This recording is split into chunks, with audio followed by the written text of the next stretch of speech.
Hello guys, welcome to channel Maths Concept Academy. मेरा नाम रवि, मैं आपके लिए मैथमेटिकल कंटेंट और साथ ही साथ केवीएस की अपडेट लेके आता हूँ। तो जैसा कि मैंने आप लोगों को बहुत टाइम पहले कहा था कि केवीएस में टीजीटी वाली पोस्ट के लिए सब्जेक्ट कंसर्न ऐड होना चाहिए। ऐसा क्यों?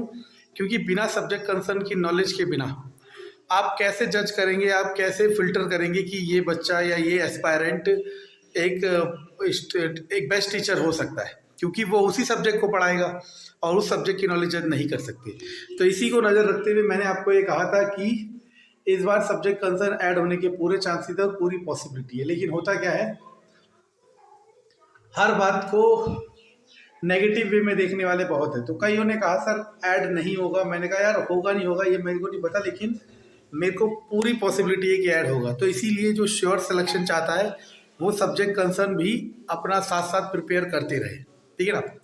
अब कईयों ने कहा कि सर हम नहीं कर सकते क्योंकि हमें एग्जैक्ट पता हो कि क्या है। तो मैंने कहा ठीक है, 2018 वाले के हिसाब से आप तैयारी करते रहो और वैसा ही समझ के चलो, ठीक है। अब मैं आपको सच्चाई बता देता हूँ, मैं पहले भी कह रहा था और अभी भी कह रहा हूँ, ठीक है ना, कि सब्जेक्ट कंसर्न आपको करना ही पड़ेगा डायरेक्टली और इनडायरेक्टली। अब आप कहोगे सर डायरेक्टली और इनडायरेक्टली क्या होता है? आप सुनने की कोशिश करना। जब आपका रिटर्न पेपर होगा तो उसमें सबके लिए TGT Hindi, TGT English, TGT SST, TGT science, TGT math, सबके लिए कॉमन पेपर है, जो कि सबसे गंदा और सबसे बेकार सिलेक्शन प्रोसीजर है। किसका? केवीएस का। क्योंकि आप कैसे सभी पोस्ट के लिए सेम पेपर, ये तो कोई फिल्टरिंग तरीका नहीं होता ना। और पता है यही एक बहुत बड़ी वजह है कि मैं आपको बता सकता हूँ कि इसमें जरूरी नहीं है, जैसे DSSB या फिर स्टेट बोर्ड का होता है उसमें टीजीटी में ग्रेजुएशन लेवल या फिर अच्छे क्वेश्चन पूछे जाते हैं। इससे जो बच्चा निकलता है वो बेस्ट होता है। वहाँ सर्विस बेस्ट करे ना करे वो अलग बात है, लेकिन होता बेस्ट है। तो इसी को बात रखते हुए मैं बता रहा हूँ कि अगर आपने अपना सब्जेक्ट कंसर्न प्रिपेयर नहीं करा, तैयार नहीं करा, तो आप चाहे कितना दम लगा लें, आपका सिलेक्शन नहीं होगा। अब आप और चाहे, अच्छा सुनना, अगर आपने अपना सब्जेक्ट कंसर्न तैयार नहीं करा तो आपका सिलेक्शन नहीं होगा, चाहे आप कितना भी दम लगा ले।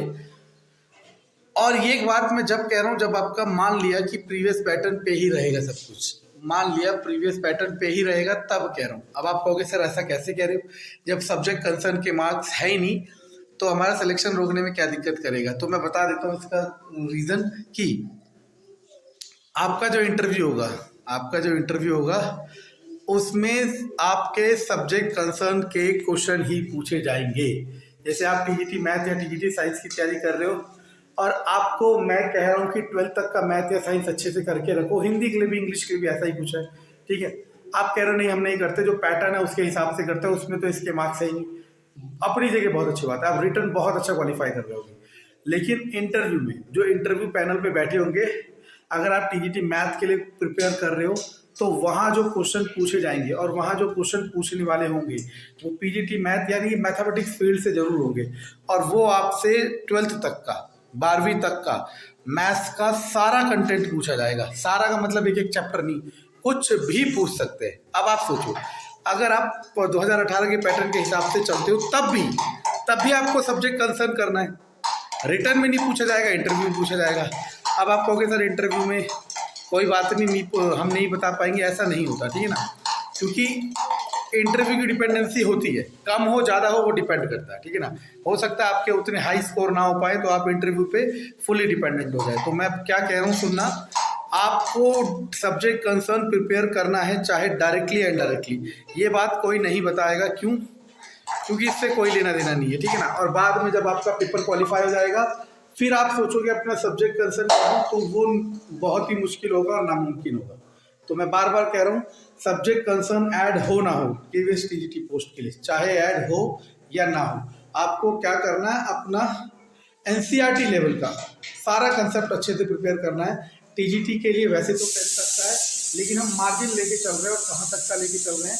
12वीं तक का, 12th तक का एनसीईआरटी लेवल का। जैसे टीजीटी मैथ की तैयारी कर रहे हो तो आपको इंटरव्यू में ये सब पूछा जा सकता है कि इंटीग्रेशन क्या होता है, डिफरेंशियल इक्वेशन क्या होता है, सेकंड ऑर्डर क्या होता है, थर्ड ऑर्डर क्या होता है। आप पढ़ के नहीं गए तो क्या कर लोगे? तो श्योर सिलेक्शन, देखो मौका वैसे ही बहुत टाइम बाद मिलता है, तो इस मौके को गंवाना मत, बार बार कह रहा हूँ, ठीक है ना। और मेरा ऐसा कोई मोटो नहीं है, ऐसा डिस्क्रिप्शन में ऐसा कभी नहीं लिखा आएगा कि ये पेड कोर्स है, ठीक है ना। तो इस बात को समझो कि कौन आपका अपना है कौन पराया है, ठीक है।